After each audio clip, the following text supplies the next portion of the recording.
Talk to me. WSRadio.com. Welcome to Track Talk, your connection coast to coast and beyond in all the latest news, developments, stake race analysis, and interviews inside the world of thoroughbred horse racing. From California to New York, Florida, and Kentucky, we have you covered. It's post time, live from San Diego. It's Track Talk. And we are live in San Diego. Welcome aboard Track Talk. Hey, how you doing out there? Great September morning. We are live in San Diego from the WS Radio Network along with my man Tommy D. I'm Felix Taverna. Larry Zapp might be joining us a little bit later on. He's on a plane. I think he's off to Keeneland for that sale. A lot of good horses being sold at auction there. And today our focus, believe it or not, would be at Philadelphia Parks, as we would say. Park it. Man, you got $2 million races back to back. Tommy D. Yeah, I mean, Parks looks like a great day if you're going to go anywhere. You know, a couple changes, maximum security out of the race, unfortunately. Really? I didn't know that. Got scratched, I believe. Yeah, I hope I'm not giving the wrong information. I thought I read that. You're probably right. You're making on. me second guess myself here now. But so War of Will, Mr. Money, and Probable will be some of the horses you know in that race. Mr. Money won 4 in a row, including the West Virginia Derby by 6 lengths. Brett Calhoun trains. You got Saez as the regular rider. Early speed here, but Mr. Money is going to be going up to face a little bit tougher here. War of Will, as we know, winning the Preakness. Not much in the Jim Dandy, but bullets in the holster saying Mark Casse will have this horse, Tyler Gaffalione, up aboard. And then number 2, Improbable. This horse won at Del Mar after a poor Preakness performance as the favorite. This horse, did beat a short field in its return, but you do have the connections of Bob Baffert and Mike Smith. This horse highly regarded early in its career and still there. I mean, still a young horse. So 4.62, but the Pennsylvania Derby looks wide open without maximum security in the race. Yeah, you're right about that, and changes the whole complexion of it. I was just looking down my phone and seeing if we can get Brett Calhoun on the radio. Mike Smith is back there. Our man Tyler Gaffalione is riding War of Will. Shall we call Mark Casse on this Saturday and shake them up and see if they want to come on the radio? Because they know if they come on to Track Talk, there's going to be a whole lot of shaking going on. You got a race for fillies, Tommy D. I don't know what that's called back there at Parks, but Colton? What is it? The Colton Grade 1? That's the race number 10. 3-year-old fillies. That's $1 million race. Yes, it is. Yeah, and this is there's a horse in there everyone's talking about, and that's number 8. A filly, you mean? Filly. Yeah, this filly is number 3-year-old fillies. 3-year-old for $1 million. And who do you like? Guarna is the horse that everyone's talking about. This horse 3 for 3. This horse beat Serengeti Empress by 6 lengths, 2 back. Ghost Zapper is the sire here. 8-5. This is gonna be the horse to beat. But if there's a horse I like here at 8-1, it's Street Band, because there's a lot of speed in here. Larry Jones, I think, might have this horse right off the pace. This horse won the Indiana Oaks Grade 3 last time at the distance, so shortening up a little. 8-1, I think if the pieces fall apart, that's the horse I'm going to fall on. And then, you know what? Sophie Doyle, right? Yes. And then the other horse was number 10, Bellafina, is a horse that, big in our hearts out here. That's a West Coast horse. 6-1, Tommy D. Yeah, favorite in its last 2 races out here in Cali, 3rd and 5th. But you got Simon Callahan and Pratt, 6-1. Bellafina is something special in my heart. Maybe this horse could come back. We know it's a champion. She could show up today, too, at 6-1. You got Jaywalk in there, Serengeti Empress. Nice little field here, race 10. But, that 8 horse is the horse to beat. A lot of talk about this one, especially beating Serengeti Empress by 6 lengths, who had a nice race, a couple back second in the test last time out. Front speed, too, so we'll see. Hey, Tommy D, we're down to 6, 7, 14, 21, 28, 35, 42. We're down 6 weeks until the Breeders' Cup. The Breeders' Cup is 6 weeks away at Santa Anita. We're down to 42 days as we speak right now. There has to be some winning your ins across the country. Maybe these couple races might be this cotillion. Is that what you said it was? The race at Parks for $1 million? I believe so. I'll double Colton. check on it. You said the Colton, right? The Colton. Colton, okay. So we'll find out. But, I mean, this is the time when you start looking over everybody's shoulder, Tommy D, and try to get, cherry pick a little bit of horses that will be pointed to the Breeders' Cup. Have you put a list together of any Breeder Cup horses that you can't wait for the Breeders' Cup to have their draw and see what division these horses are going, what's kind of surface, the turf or the dirt, whatever the case might be? Oh, yeah. I mean, there's a couple just off of that. Matoli. Yeah, Matoli. The last battle between those two is unbelievable. Yep. Just quickly off the top of my head, and today that race today is looking at the Breeders' Cup winning, and that race is year end. Which one? It's called the Coalition Stakes. The ninth race? This is the race 10 today. Race 10 from Parks. Today. Yeah, that's the only Breeders winning you're in. And then I'll tell you the other ones. There's not too many left. The Shadwell Rockfell, that's over in Newmarket. The American Pharaoh Stakes will be at Santa Anita. The Chandelier Stakes at Santa Anita. Of course. The Juddmonte Royal over in Newmarket. The Vosburg at Belmont. When's the Vosburg? Do you know? 28th. The It's gonna be 28th the of sprint September? for the sprint, yep.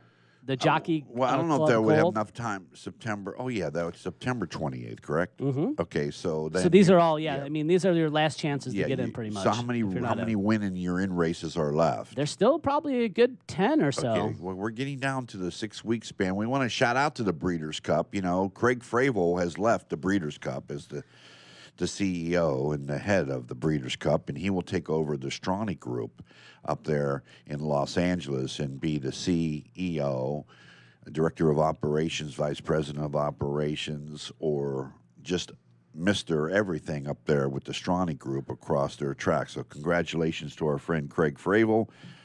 Tough that you're leaving the Breeders' Cup, but, the Breeders' Cup will be in good hands. They got a good marketing team there, Justin McDonald, the marketing guy, and most likely we will be up there for the Breeders' Cup November 1st and 2nd from Santa Anita, which, you and I shared the Breeders' Cup experience at Del Mar 2017. It just seems like yesterday. And I was looking at some old pictures of you and I and the people that we met, and it was just very, very special. Your wife and your baby boy at that time, he wasn't more than one. He came up, and we were having lunch, and all these notable industry people, jockeys, trainers, owners, breeders, all convened in one place, and it was just a electric feeling. And I'll never forget, I was telling the story yesterday when you and I met Irad Ortiz, and Manny Franco, and Kyle Frey were all together. And then I turned around and I run into Eurico da Silva, which we had him on the radio program last week. Oh, yeah, Breeders' Cup, great time if you have the opportunity to go there, especially here in Southern California. If you're local, get some tickets, get out there, because these are the best horses in the world. And I just want to make a correction. There's 10 races here, and then there's 21 races in October. So there's still quite a bit of chances to get into the Breeders' Cup here, winning you're in. It looks like Keeneland, Belmont, Santa Anita in the month of October, and then over the seas we'll also have some big races too, leading up to the Breeders' Cup. But Felix, this is my favorite time of the year. I know a lot of people talk about the Kentucky Derby, and that's usually the highlight in horse racing because people know that. But the Breeders' Cup truly should be the highlight. These are the best horses in the world in each division. It's not just one race. It's every single division, right. and people don't get that. So you get 2 days of just every single horse on that track is a A-plus horse. Yes. They are best in the world. Yep. So, I think that people miss that on the Breeders' Cup, and I love it. It's my favorite time of the year. As I said, you get to see all these best horses, all the best horses in the world show up, and, anything could happen, and a lot of the Europeans show up on the turf, and makes it for a fun Breeders' Cup. Without any question about that. Without any question about it. What needs to be done, and everybody listening to this radio program, we've been doing this radio program for a long time. This year has been really a good year leading up to the Kentucky Derby. We had, like I said, 5 or 6 of the trainers that had horses in that Kentucky Derby that were on with us prior to the Derby being run. all racing needs to support the Breeders' Cup at at Santa Anita on November 1st and 2nd. And so I don't care where you are or what you have going on, that we need to make a statement in California. The Breeders' Cup stood up very, very strong by not moving the Breeders' Cup out of Santa Anita with all the situations that were taking place there. So I'm going to urge everybody, and the coalition begins right now because we're at 42 days. We're going to urge everybody, if you have that opportunity, make the opportunity to be on track, because numbers are very, very strong. We win in big numbers, and we set the tone, and we make a statement that, hey, we support horse racing. It's going to be at the great race place, Santa Anita. We need it to succeed. We need to succeed. There is nothing else but moving straight forward and making this event for the whole world to see. Santa Anita, we're going to be on center stage. You know, with what the situations have been at Santa Anita, the Breeders' Cup really flexed their muscles, and they made a decision to keep the Breeders' Cup in California. Now, if you're a horse racing fan, you know, you do due diligence, and you be on track and support the Breeders' Cup by being there. It should be exciting. Could you imagine overlooking the San Gabriel Mountains and watching the Breeders' Cup Classic? Yeah, come on up. Meet us there. We'll be there, right, Felix? We got to be. I mean, this is it. This is when it comes to Southern California, it's your opportunity. And who knows, unfortunately, we love this great game, and all you listeners out there, we don't know how long it's going to happen, and this could be the last Santa Anita Breeders' Cup. I hate to say it, Felix, but I'm just being real. Well, you never know. You know, when they had to go ahead and make a statement here, and they had to make a decision, and the decision was made, a unanimous decision. And like I just mentioned, Craig Fravel, you know, this will be his final Breeders' Cup, and then he'll take over the Stronach Group administration. And that's a good plus right there, because Craig's been really a good guy for Del Mar when he was the CFO, whatever he was at Del Mar, director of operations. Craig Fravel was a very, very powerful man, very, very good man, very, very smart man. And I'm sure that he'll make that transition, and he'll clean up what needs to be done at Santa Anita. But the Breeders' Cup is in California. It's going to be fantastic. The racing will be off the charts, and we need to have unity on that day. And I know that the Breeders' Cup will be very, very good. There's nothing like it. I mean, when you have, let me just, Wade Taylor, our president of the radio network, talked about reflections of, you know, of our experiences. And he said, you know, what were your experiences with the Breeders' Cup at Del Mar? When you walked out of that track in any given day, Tommy D, it was a Friday, Saturday, Sunday. Of course, the races were Friday and Saturday. The races opened up on Thursday. But when I look back, and I was thinking about this because I was over there at Del Mar yesterday, and I was thinking about this for a number of minutes, and I was thinking about how surreal that Breeders' Cup experience was. It was so exciting and enlifting. And it was just almost like a masterpiece, a concerto, so to speak. Somebody playing the piano just effortlessly and beautifully, and just playing this beautiful montage of music.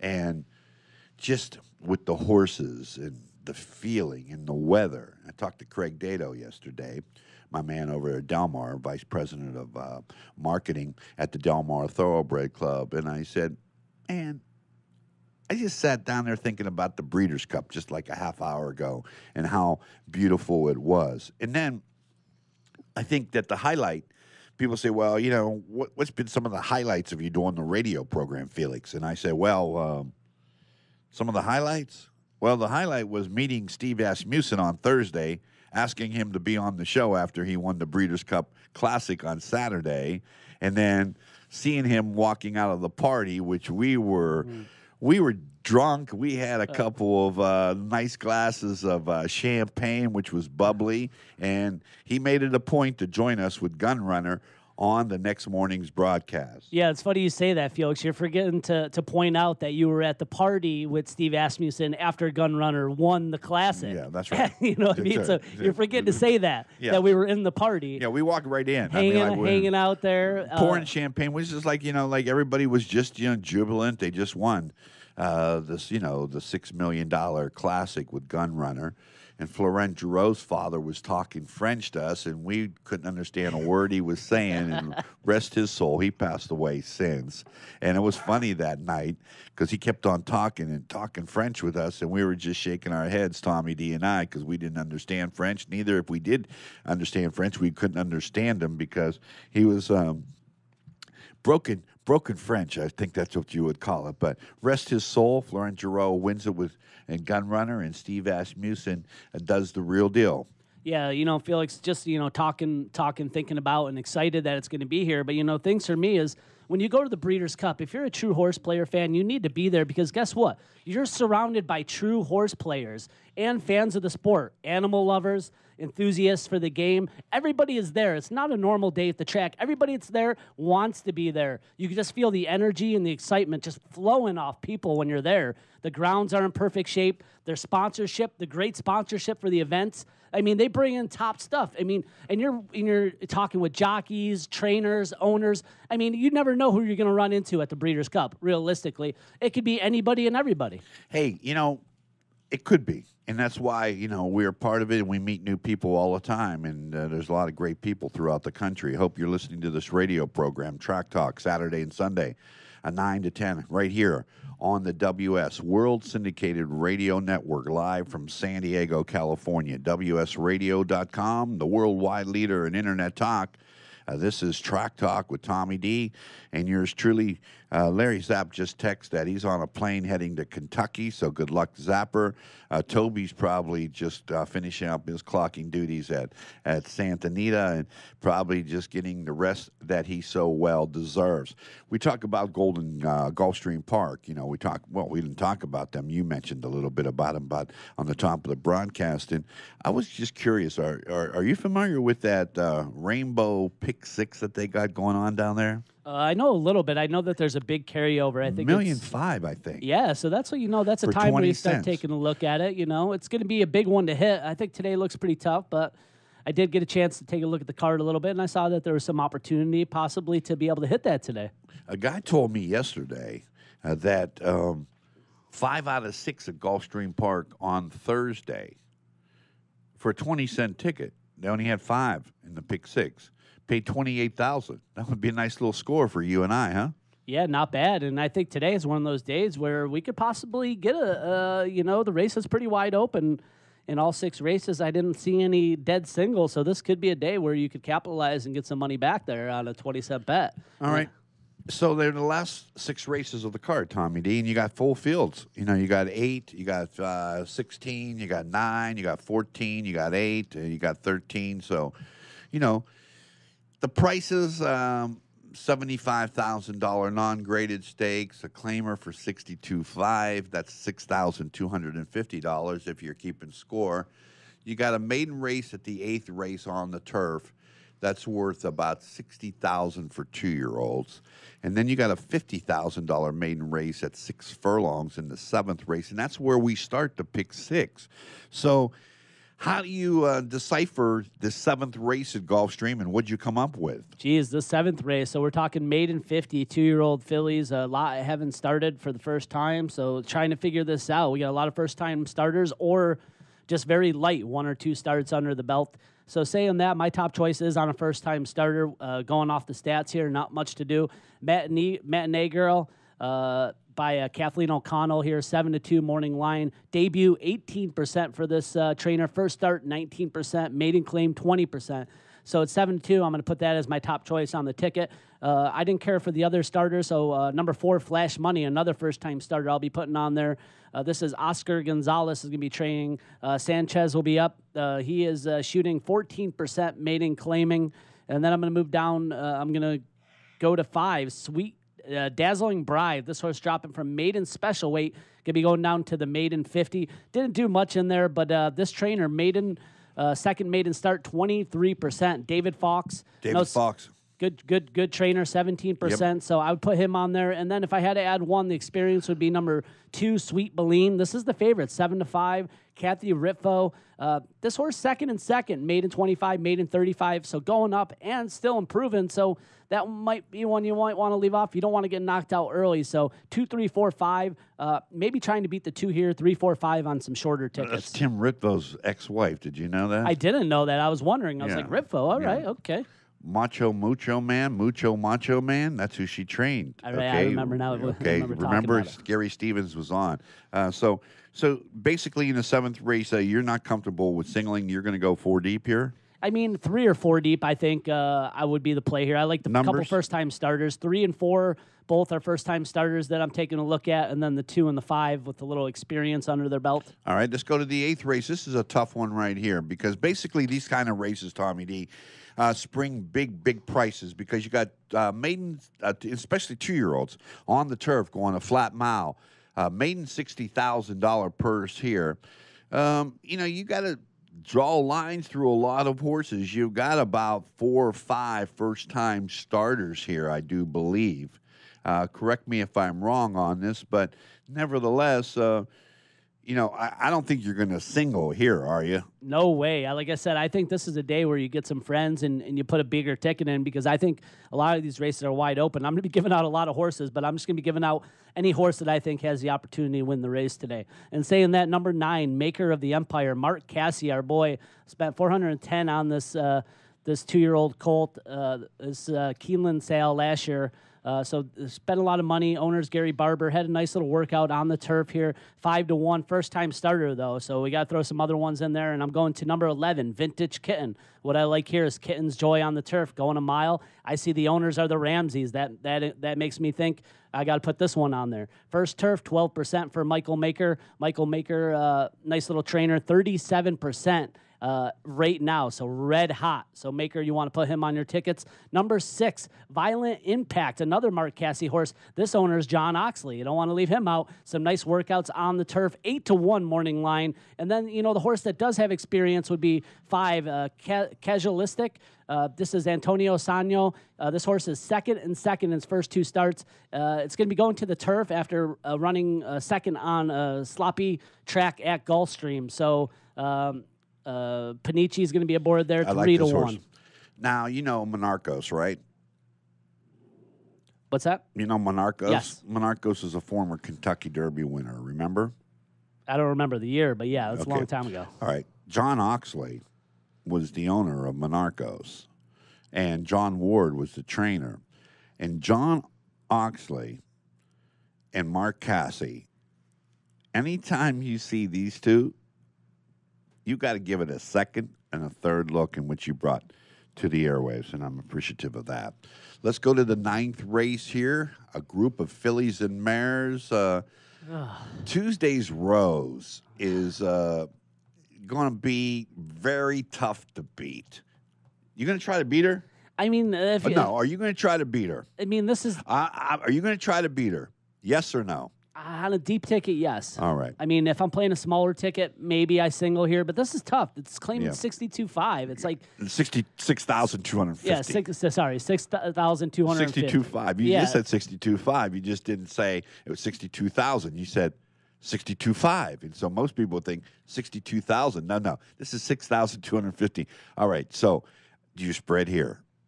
Yes. I want to, but if you on a smaller ticket, you can try to single that. This horse did win by 7 last time at Gulfstream, so maybe this is the horse to play. But I like a horse. I like a number 4, Rose Path, a little bit here. This horse, a 4-1 bet at the window last time, finished 3rd. But I think that this horse coming, second time here, it won last time, claiming 10. Before that. So saying that, I like that at 8-1. That'd be a horse I'd throw in there. And then number 1, Miss Lamborghini, would be the other one on a deeper ticket. This horse just getting nosed out at 5.5. Tough battle last time out. So if this horse could run back to that last race, could be right in the mix. All right. No easy task. We go $75,000 non-graded in the 10th race at Gulfstream Park. 7.5 on the turf. Now, it's not an ideal distance. It's a difficult distance to handicap without any question. 7.5 as we take a look for a group of 3-year-olds. You got some speed, and the speed of the speed could be Art G is back, and correct me if I'm wrong on this, and then Forever Mo has some front-running speed that's worthy. But the horse that I looked at, and I want to know if it gets in your thought, it was number 13, Take Command. What's your thoughts in regard to race number 10, Tommy D? Yeah, so number 13 is only for the main track. I It's see. going to be on the turf here. So, but you're right. Art G is back as 5-2 morning line favorite. Should be the speed here and out to the front here. There's not too much speed in here. You got 8, the Jackson, that should run out front. Maybe 5, Severian Warrior also could be out front. But, you know, this kind of sets up for this horse here. Sterling Drive did beat RG is back, did beat Sterling Drive last time out, so that's going to be interesting to see these two battle out. One lost one time, one time. So the 3 Art is back, and the 1 Sterling Drive are going to be the horses to beat. And saying that, I like the 4 horse here. Talking about Michael Maker being red hot, 12-1 here. Yeah. This horse has won 2 out of its last 3, getting a third 2 back. You know, California Swing won next time out, so coming out of a tough race there. You know, I like Evil Eye, the 4 horse, at 12-1, possibly for a little upset. But I'd be using 3-4-1 here, and that's what I'd be using here in race number. Actually, Timmy M, you might want to put in there at 10-1 too. Taking a second look at this. This horse finished strong last time, but I'm going to stick with 3-4-1 here on smaller tickets. 3-4-1, race 10. All right, but keep an eye on number 2, huh? Just, yeah, I maybe, like this maybe throw 'em Taurus out kid. there. I've been watching these a lot of new young talent coming into Gulfstream Park. You got to keep your eye open for some of these guys, and you know they're just anxious to get there and win, and they've been doing it the right way. 11th race we go, a claiming race. You know, if you can line up here and you can get lucky in the 8th and the 10th race, which is the 2-year-old turfer, as well as the 7.5 turfer for 3-year-olds in 8 and 10. We go to the 11th race. Only a field of 8 going to post. What's that mean? Well, I mean, these last couple of races, I mean, you got a Clayman 6,250, a Clayman 16, and a Clayman 10. You're That's why beautiful. it's a little tricky here. You're beautiful. That's why it's a little You're tricky. beautiful, Tommy D, for bringing that to us, okay? Trying to save some people some money, giving them the ins and outs on what kind of conditions these races are. They're just not a race. They're a condition, and the conditions at 6,250, it would be quite difficult to single a horse in this event, but you take it away. I mean, yeah, Vinny Van Gogh would be my top That's what I choice like. here. This horse, you know, took a shot at Clayman 25 last time. Jumped off the page to me, man. Clayman 16. This horse did win Clayman 10 on a sloppy track. This horse does like a sloppy track, so if it does rain, that gives it a better advantage. But Vinny Van Gogh at 7-2 would be my top choice. And then I like the 7 here, too. This horse just finishing second behind Vinny Van Gogh last time by 2 lengths.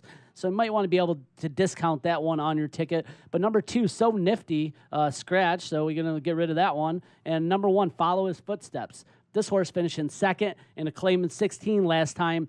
Favored at the post. Oh, Danny Bear won next time out. So I like the chances here. I'm going to go 1-8 here. 1-8 on my ticket here in race 11.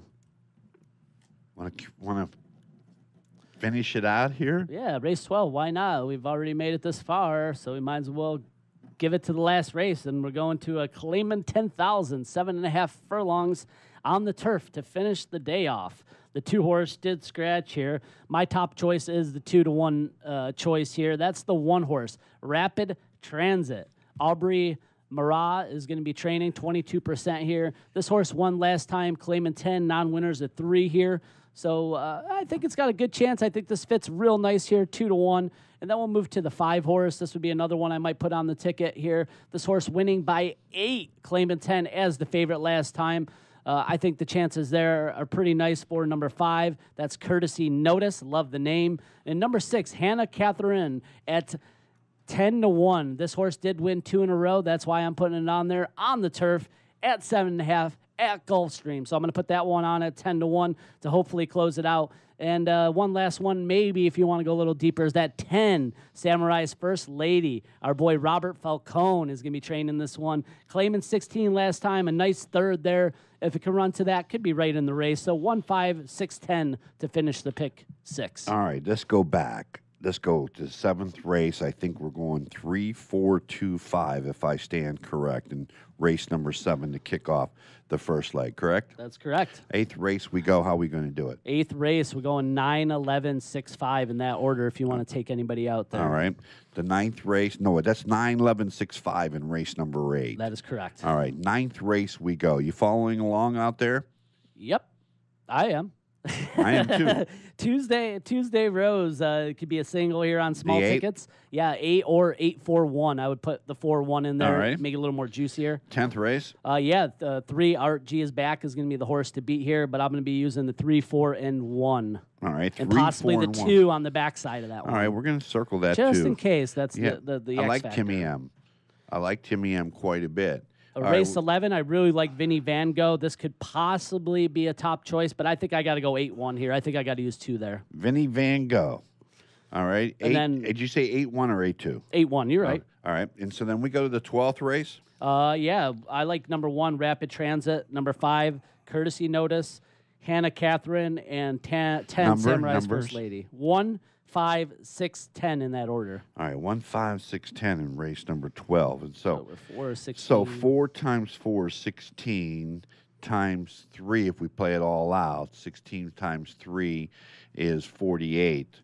48 times 4 is how much? 48 times 4 No, we're is 30. 48 times 3 now. Well, I'm putting your 2 in. Oh, okay, gotcha. All right. Wow, I don't have a calculator on me. How bad is that? Math, that's what numbers. 4 times 4 is 16. Times 3 is 48. All right. Now, we're going to use 4 horses in that 10th race. So that's 4 times 48 is 192. 192 times 2 is 284 or 384 or 18. No, it's 381. It's 2. It's 192. 192 is 418. 384. 384 times 4 is 16. 32, 33, 312, 1536. 1536 Six. divided by 5, which would be about a $300 ticket. It's not bad. No, it's not a bad ticket. If you're going to play and you're going to go shoot for, you're going to shoot for the stars here. Basically, it is a nice ticket. My friend Doc over at Churchill played a $90 ticket yesterday at Belmont Park and hit the pick 6. And that 20-cent pick 6 returned $4,000. So his $90 investment got him back $4,000. Yeah, nice job. Big hit there. Thanks for listening today. Congratulations. That's something we all are trying to hit, is win some money in this game.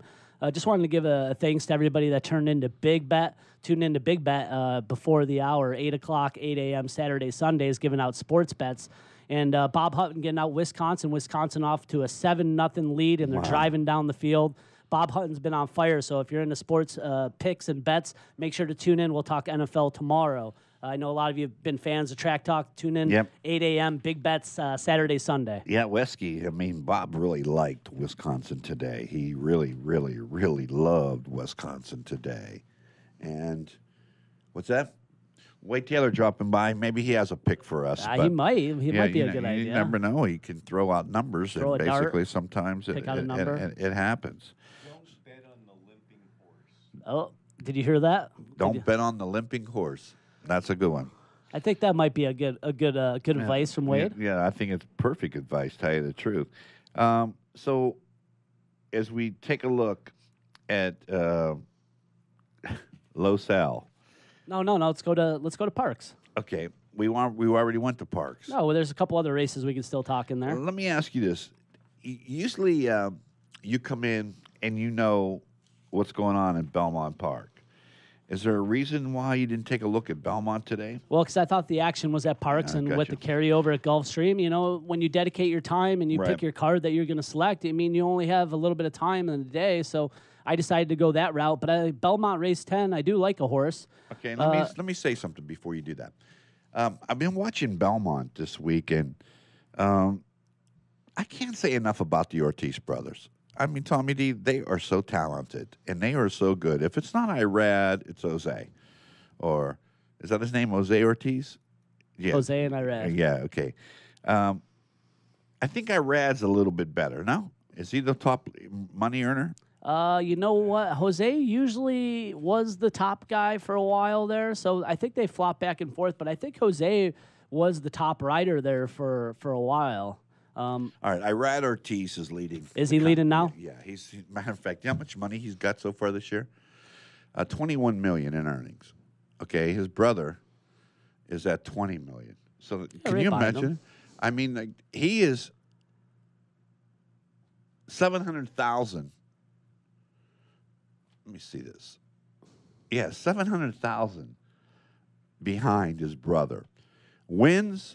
Irad Ortiz has 235 wins. His brother has 216. Does it tell you the mounts? Who's got more mounts? Or is it similar? Yeah. Mounts. Irad has, according to yesterday's form, 1,108 mounts, and Jose Ortiz has 1,067 mounts.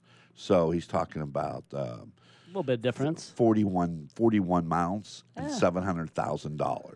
Huh. Pretty. You got Flavian Pratt at $13 million. Tyler Gaffleone having $10 million. Mike Smith is average. He's down year for Mike Smith, only $7 million.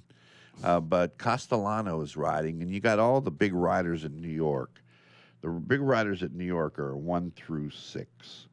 Ortiz, Castellano, Rosario, Saez, and Velazquez. So that's 1, 2, 3, 4, 5, 6. They are the top 6, followed by Flavian Pratt.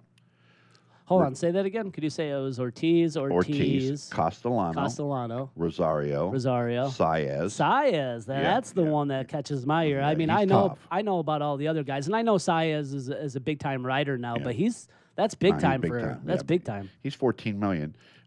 J.R. Velazquez is number 6. Then you got Flavian Pratt, Ricardo Santana Jr., our man Manny Franco, Tyler Gaffleone, as mentioned. Jose Lascano Jose Lascano just quietly underneath the radar, man, just goes about his business, gets it done. Florent Giroux and Junior Alvarado, another Puerto Rican from New York. The Puerto Rican colony of Ortiz,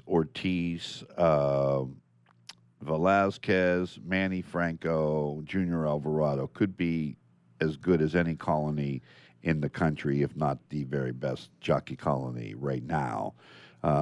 This Laurel colony is pretty darn good, too, with Trevor McCarthy and Jevion Toledo and Victor Carrusco. Those guys are really, really good as well. Felix, talking about jockeys here, let me just jump in real quick and ask you a question here. Talking about jockeys, okay, you were saying Flavian Pratt, he's number 6 or 7. He's behind all these jockeys from the East Coast.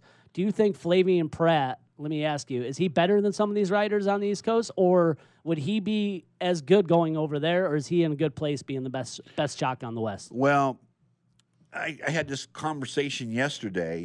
Flavian Pratt is a terrific rider, and the reason why he's a terrific rider, because he's very patient. I would think that if you ask me who the 2 turf riders were that were the best riders in the country, I would say 1 and 1A would be Javier Castellano and Flavian Pratt. Flavian Pratt's very, very talented because he's really cerebral. Yeah, no, I do agree with that. Derek Lawson, his agent's been doing a great job for him. He's just a smart guy. He's got a good head on his shoulder. Flavian Pratt, always, up for a good ride. And if you see him on the turf, you got to play him, especially with the Breeders' Cup coming in. He'll probably get some European horses, too. Flavian Pratt, like you said, solid rider, solid hands, all around. He just knows how to get the job done. If I had a choice on the turf, that's who I want on my horses, Flavian Pratt. Here in the West Coast. But I just ask you that because you know what? A lot of people say that the jockey colony on the East Coast is a little bit better. The races and the purses might be a little bit more as you're more on an island out here. And yeah, some jockeys go out for the big races and trainers will ship, but for the most part, they stay to their area in Southern California. And yeah, it's going to go out to Kentucky. It's going to go out to Parks and some other tracks to run. But yeah, it's really, it's interesting to see. I love the Ortiz brothers. I love Flavian Pratt, but I think that the East Coast jockeys might be a little bit better overall. And maybe I'm wrong. Maybe it's just because the purses are higher. But I think when I look at that colony and I see Castellano and Johnny V, you already got 2 Hall of Famers. You got the Ortiz brothers who are well on their way to being Hall of Famers. I just look at those 4 top jockeys, and then you throw in Rosario and Saez right behind. I mean, not to say anything bad. You got Dylan Davis, yeah, and you got Kendrick Kamouche. I mean, you got good good West riders. Coast jocks, but Flavian Pratt, Bejarano's been the top guy out here. Now he's up and down. You know what I mean? Who am I looking at? Mike Smith, when he wants to ride, it's like he only has selective mounts. We lost Gary Stevens. Yes, you're right. And Kent DeSormo, who knows if he's going to show up. Where are my jockeys? Who am I going to ride? You're right. When you go back years, and California jockeys were like off the charts. Could you imagine when they had you had McCarron, you had McCarg, you had Fernando Toro, you had Sandy Hawley, you had Lafitte Pincaid, you had Eddie De La Houssaye, you had Patrick Valenzuela. McCarron was mentioned. You had DeSormo come out here, and you just had a bunch of riders that were very, very good and competitive and didn't give up very much. Now, that California jockey colony, you look at it, and you got Velez, my man, Ore Velez, who's riding lights out at Los Al. He's just a gifted little rider. And then you got J.C. Diaz, who's a young and upcoming rider, and you have, it's not as strong. I agree with you. The New York jockey colony is the strongest in the country.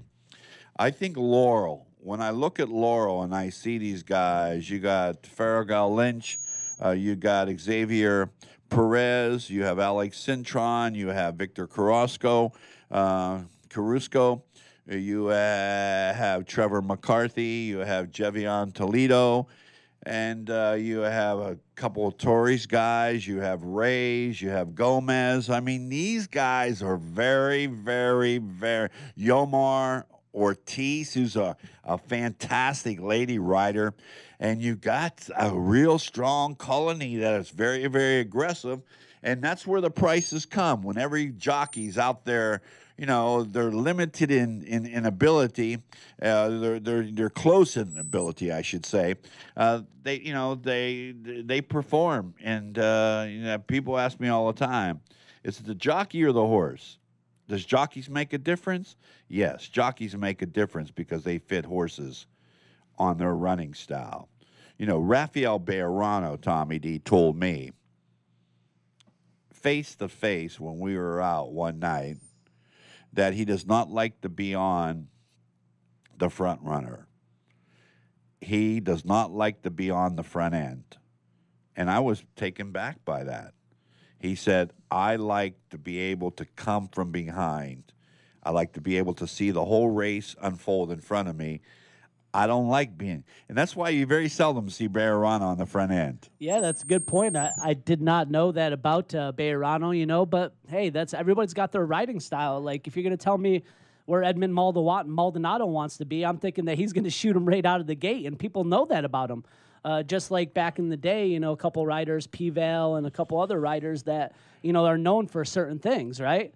So, each rider has their own style too. Some might be better on the turf than the dirt or at a distance. Yes. But I really think that it comes down to the hands on the jockey. I think that's the crucial part. And your mind, when to make the right move. And that's why some of these jockeys are Hall of Famers. Yep. You could have the best horse in the world, but if you make the wrong move too quick or too soon and you match up against the wrong horse, guess what? You might have just lost that race. Yeah, you're absolutely right about that. And what they said, we never paid homage to Randy Romero. And Randy passed away just a couple weeks back and was buried in his native Louisiana. And, Randy Romero was just a quiet influence.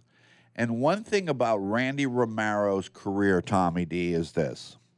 that most trainers and most racing experts and insiders always said this about Randy Romero, that Randy had the softest hands, and how he held those reins, those horses would run for him. Yeah, R.I.P. I mean, definitely a great jockey, great memories there. But yeah, that's what it's about is, they having good hands and staying in place and being focused because, some of these jockeys, they show up. There's so many distractions. And I think that's the thing about Del Mar that gets distracting, right? These jockeys come down here in the beginning of the summer, and it's a big showcase. It's all about the glitz and the glamour, especially opening day. It's like, wow, this is awesome, blah, blah, blah. And you get caught up in everything that goes on in the summer that you forget that maybe you're here for business, and you get caught up and you might go out a little bit more. You might go celebrate with your owners here and there, and you lose your focus a little bit. But that's what happens here in Southern California. I don't think just in horse racing, in life. It's just, you get caught up in life here. I was just talking about that the other day. I said, when I was at Del Mar, I couldn't even complete a conversation because you're in one conversation and you run into somebody you haven't seen for a long time, and they come over and start talking to you, and you forget who you were talking to and what you were talking about. You give them the opportunity to share some time, and then all of a sudden, then that conversation's being interrupted. You see that, but it's a great game. It's a lot of fun. We met some great people, and I think we made a contribution. I mean, when we look back at what WS Radio has done to promote thoroughbred horse racing, we've done a lot. We've had key members and key people being on.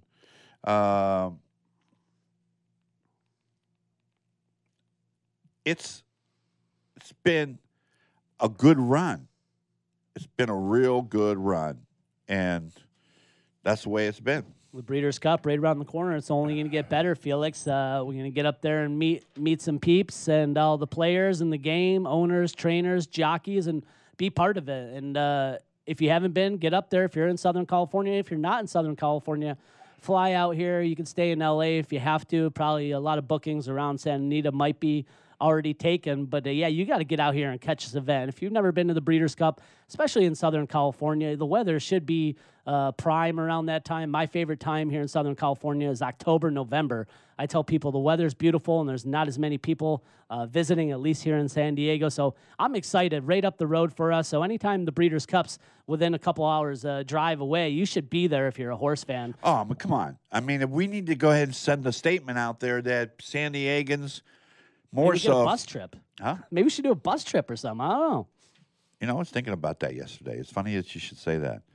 Wouldn't it be fun to get a bunch of people just to go up there and do the show on the bus? Wade, would you handle everything here, or would you come with us? We will have to bring Wade up with us. On the bus. Okay. On the bus, yeah. Wade would Bring have him to on come. the bus. And we'd go ahead and bring Sammy in here and give Sammy some good smoke and good food, and he can go ahead and run the whole program for us. And, a little smoke goes a long way. Hey, all right. All right. So, where's your best effort going to be today? Well, I just want to talk about a few other races real quick at Park, since I did dial in a little bit. That's correct. Race 8. I like a horse here in the Dirt Mile here. Coal Front's going to be the horse to beat here. Morning line favorite last time out. It'll be the morning line favorite here. I think that this horse has a chance to be beat. Todd Pletcher, you are going to be trying to beat Front Speed here. Coal Front, but I'm going to take a chance on a couple horses here. And the one that I like is number 7, Golden Brown. Won 4 out of its last 5 races and improving. It is going up in class at 10-1. Golden Brown will be my horse here to try to pick up the pieces if the speed is fast up front. Number 4, Mongolia would be the other one that maybe has a chance. Jason Service, 30%. This horse is coming out of the Whitney Grade 1. Should get a little bit softer competition here at 3-1. And then his brother has Diamond King, John Service.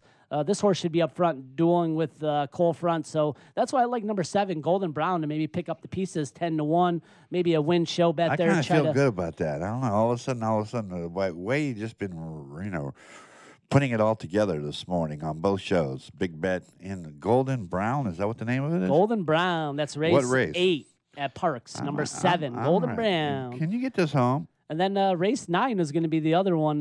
This is another race I took a look at. King Jack's going to be the horse to be here. And this is a Hollendorfer horse going out there for Rosario, going to be shortening up from the mile. 2 out of 3 in it starts, so 2 to 1 there. But I like number 3, Trophy Chaser. This horse won its last out. Twirling Candy Colt, speed, speed, speed. Yes. 6 furlongs, 6 to 1. And then the other one is number 9, Bulletin. Todd Pletcher.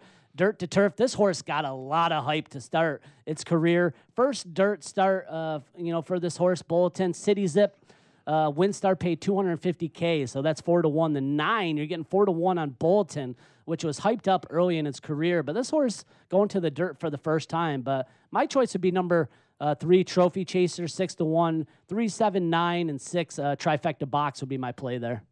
Without an question, the Pennsylvania Derby today, the 40th running of the Pennsylvania Derby. We go to Tommy D live from Parks Racecourse in Chester, Pennsylvania. All right, and hey, Bob Hutton, thanks for tuning in and giving us picks. Wisconsin up 14-0 now. Oh, man, he loved looking this. pretty good, and that's Bob Hutton, our handicapper, been red hot on big bets. Red hot. I mean, he's been unconscious.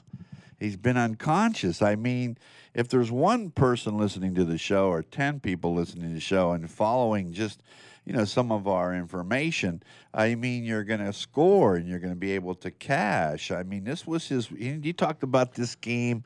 It's not over, but he talked Definitely about this game. over. He talked this game big all week long, and that was his major game. So basically, that's the way it goes on this Saturday. And we zero in, and we make things happen, and we take a good look at all the racing. So your focus of attention is going to be on Too much attention. Too much attention. I got Parks. You got Parks. Yeah. You got the Pennsylvania Derby. You got to throw something in the Gulfstream, even if it's Yeah. minor. Yep. A $10 ticket, 20 cents. Yeah, because if you play that ticket, you can win. You can win a lot. You can win a lot. And like I said, 28,000 for 20 cents the other day. Yeah, I think Thursday. today's you could have a good option too. Gulfstream, I think that you could get some prices there, and this could pay, Felix. So it could be a way to go. I didn't take a look at Los Alamitos, so we'll get a little bit more in when Santa Anita gets back. Yeah, in. well, Santa Anita starts next week. So there you go. So once Santa Anita gets back, I dial it in. Yep. Los Alamitos just taking a little breather from I don't Southern blame California you. horse racing. But the racing has been pretty good, to give them credit. I mean, I tell you what, it's not like Pomona, but there were some different. There's some prices, and then there's short fields, so without any question, it's hard to bet. But you go back and you maybe think about a horse that you bet at Del Mar, and that maybe was short or had some trouble, and maybe you can find him and he's overlooked at Los Al. And there was 2 horses that I played. I played this horse yesterday that was overlooked at Del Mar, and I remember. And then, it's sometimes what you watch and what you see. And then I had an 18-1 shot up at Golden Gate, and the name of the horse is When Jesus Walked. And I could remember Matty Dinnerman, the last time this horse ran, made a big call on this horse, moving up on the outside and running real big. And so I put a couple dollars on him, and I needed him to run and hit the board. And he did hit the board. He just missed second at 18-1. And it's what you remember and see. A lot of times, with all the notes that you make, Tommy D, when you make these notes and you go back, during the course of today, and so you'll see horses that, you've written their names the last couple of weeks, and there's that horse again. And I'm sure a lot of times that, that plays a part as far as horses coming back to you that you might have looked at last time. Well, especially with young horses, Felix, you want to give these horses a second chance, because especially first-time starters, second time, these horses are figuring it out. The trainers and the staff are trying to figure it out. So definitely, yeah, if you have a horse queued up in your barn or your little selection, keep track of these horses if you like them, because there's a reason why you like it, and next time you might get a better price. Because a lot of times the horses I'm looking at are mid shots, 3-1, 4-1, and then they don't run well first time, or they have some trouble, come back at a higher price, and maybe that's where you could connect, Felix. Yep, we're out of here on a Saturday. Thank you, Wade Taylor. Thank you, Bobby Hutton, Tommy D, Maddie B, Lucky Levio. I'm Felix Taverna. 2 hours, most comprehensive wagering information on the radio. Big bet, 8 o'clock, followed by Track Talk. We'll see you bright and early tomorrow morning. Adios. Kenya Dixon was crowned the #1 sales executive through hard work, deep thinking, and the revelation of universal talk laws. He now wants to share these lessons with you. Universal talk laws are what you need to know and use in business and at home to have successful and effective conversations. Kenya Dixon shares his wisdom, action plans, and wealth. Each book comes with a chance to win $10,000. Find Universal Talk Laws at kenyadixon.com. I've heard this is like one of the best pizza spots in town. Yes, it is. I'll do a slice of pepperoni, slice of vegetarian. You got it. And I will pay for all of that in 3 days. In 3 days? What's that mean? Well, wait, you accept credit cards. That money's not going to hit your account for 3 days anyway. I need my money quicker. At Chase, we hear you. With Express Funding, card payments are in your Chase account the next business day. Go to chase.com/expressfunding. Chase for business, so you can. Compensated participation. All businesses are subject to credit approval. Not all clients are eligible for next business day funding, and additional terms, conditions, and restrictions apply. Hey, it's Catherine from Listen Local Radio. Moe's Guitars has proudly served the San Diego music community since 1975. Specializing in guitars, basses, mandolins, banjos, and ukuleles, they buy, sell, trade, and consign. If you're looking for lessons, repairs, accessories, and cool gear, you found the right place. Located in downtown La Mesa Village, stop by and check out their digs or visit moesguitars.com or their Facebook page. mozeguitars.com, 619-698-1185. Are you serious about your music? Are you ready to run with the big dogs? The experts at Pitbull Audio have the gear to get you into the game. From leading manufacturers like Mesa Boogie, Fender, Pioneer, and American Audio. To sound your best, you need the best. Pitbull Audio can deliver in rehearsal, on stage, and into the big time. Dropping beats, shredding guitar, or making the crowd roar. Whatever you dream, Pitbull Audio can help make it happen. We are Pitbull Audio. We want you to play it loud. PitbullAudio.com. Too much to do? Not enough time to get it done? Call on the experts at Another 8 Hours for your business support needs. By partnering with Another 8 Hours, we allow you to focus on the more important matters, like being in front of your clients, doing what you do best, rather than being stuck at a desk poring over paperwork, rummaging through emails, returning phone calls, and struggling to get everything done by yourself. Meanwhile, your family and social life are going down the drain. Go to another8hours.com or call 8 more hours. That's 866-734-6877. Life is full of misadventures, from car crashes to home fires to getting choked out on the mat. Yes, I said getting choked out because I'm Carlos Kramer, jiu-jitsu competitor, MMA and media personality, and mild-mannered insurance agent. You can follow my adventures on Kick-Ass Radio, and I can protect you from life's misadventures at Kramer Insurance. Home, auto, life, business, and workers' comp. We're at KramerINS.com, and I want you to join my world.